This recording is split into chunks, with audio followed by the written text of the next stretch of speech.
देखो क्वेश्चन क्या है, C1 और C2 धारिता वाले दो संधारित्र हैं जिनको आप अगर समांतर क्रम में जोड़ोगे, मतलब अगर पैरेलल करेंगे तो आपकी जो धारिता है कितनी आती है, 20 माइक्रोफैरड आती है, और अगर इनको श्रेणी क्रम में जोड़ोगे तो 4.8 माइक्रोफैरड हो जाती है। आपको C1 और C2 की वैल्यू बतानी है अलग अलग, और यहाँ पे आपको ये भी दिया है कि C1 is greater than C2। ठीक है, अब देखो कैसे सॉल्व करेंगे। आपको पता है जब भी दो संधारित्र या फिर कितने भी कैपेसिटर अगर आप पैरेलल में जोड़ेंगे यानी समांतर में जोड़ेंगे तो तुल्य धारिता कैसे निकालते हैं, तो लिखेंगे समांतर क्रम।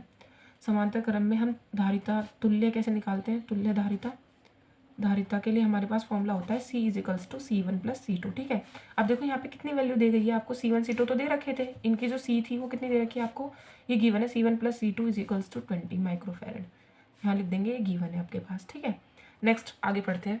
यहाँ पर लिखा है अगर आप उनको श्रेणी क्रम में जोड़ देंगे तो 4.8 हो जाती है। अब देखो यहाँ पर C1 C2 ही है, लेकिन जब हम श्रेणी क्रम में जोड़ते हैं फॉर्मूला 1/C होता है, 1/C1 प्लस 1/C2 होता है।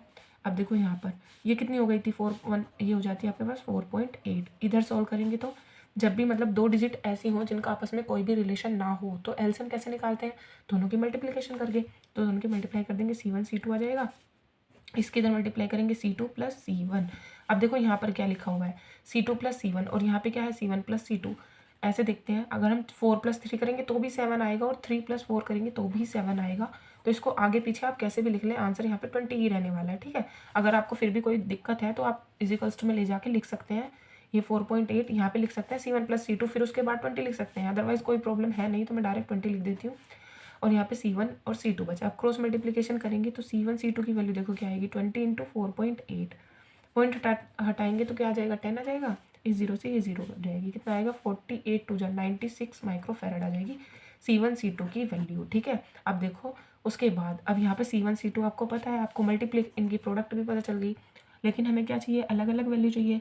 दो तरीके हैं करने के, एक तरीका तो ये है यहाँ से अगर आप C1 की वैल्यू निकाल के इस वाले इक्वेशन में पुट करेंगे तब कर सकते हैं, या फिर यहाँ से इस वाली इक्वेशन से C1 निकाल के यहाँ पे पुट करेंगे, मतलब तब कर सकते हैं, लेकिन यहाँ से क्वाड्रेटिक इक्वेशन बन जाएगी और क्वेश्चन को करना बहुत ज़्यादा टफ हो जाएगा। ठीक है, तो क्वाड्रेटिक इक्वेशन से बचने के लिए हम क्या करेंगे, इसको सॉल्व करेंगे। अब देखो C1, अगर आपको C1 प्लस C2 पता है और आप C1 माइनस C2 निकालना चाहते हैं तो आपके पास फॉर्मूला होता है, जैसे कि हमने ये निकाला C1 माइनस C2 निकालना है मुझे, और मुझे C1 प्लस C2 पता है, तो मैं क्या करूँगी, C1 प्लस C2 के होल स्क्वायर में से माइनस कर दूँगी 4C1 C2, ये आपने पढ़ा होगा फॉर्मूला का भी। ठीक है, तो डायरेक्ट ये हमारे पास फॉर्मूला होता है, रख देंगे, और देखो जब C1 प्लस C2 कितना था 20, उसका माइक्रोफैरड का स्क्वायर करेंगे -4, C1 C2 कितना है 96, 20 का स्क्वायर कितना होता है 400, इनकी जब मल्टीप्लाई करेंगे 4 6 जा कितना होता है 24, 4 9 जा 36, और ये हो जाएगा 384, और C1 माइनस C2 का जो होल स्क्वायर बचेगा वो बचेगा 16 माइक्रोफैरड, लेकिन हमें C1 माइनस C2 चाहिए तो कितना आ जाएगा 4 माइक्रोफैरड। ये इक्वेशन हो गई आपके पास, सेकेंड हो गई थी ना, थर्ड।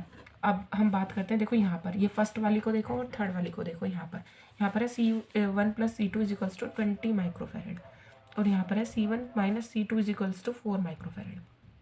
सॉल्व कर दीजिए या तो सब्स्टिट्यूशन से या फिर एलिमिनेशन से, जो आपको अच्छा लगे। ठीक है, और एक तरीका और भी होता है, अगर दो वैल्यू दे रखी हो, मतलब अगर आपको संख्याओं का योग और अंतर दे रखा हो और आपसे बड़ी संख्या पूछी जाए तो हम दोनों को जोड़ के आधा कर देते हैं, उससे भी आप कर सकते हैं, लेकिन अगर आप एलिमिनेशन से करना चाहते हैं तो उससे कर लीजिए। और चलो मैं एलिमिनेशन से कर देती हूँ, ये प्लस प्लस प्लस कई सारे तरीके करने के, जो आपको अच्छे लगे वो कर लेना। 2C1 आ जाएगा, ये आ जाएगा 24 माइक्रोफैरड, और इसको कैंसिल करेंगे तो C1 कितना आ जाएगा 12 माइक्रोफैरड। अब यहाँ पे ध्यान से देखो, आपके पास दो नंबर का सम कितना था 20, यानी C1 plus C2 is equals to कितना था 20, C1 कितना आ गया 12, तो C2 कितना होगा, C2 हो जाएगा आपके पास 20 माइनस 12 यानी 8 माइक्रोफैरड, इसका आंसर। ठीक है।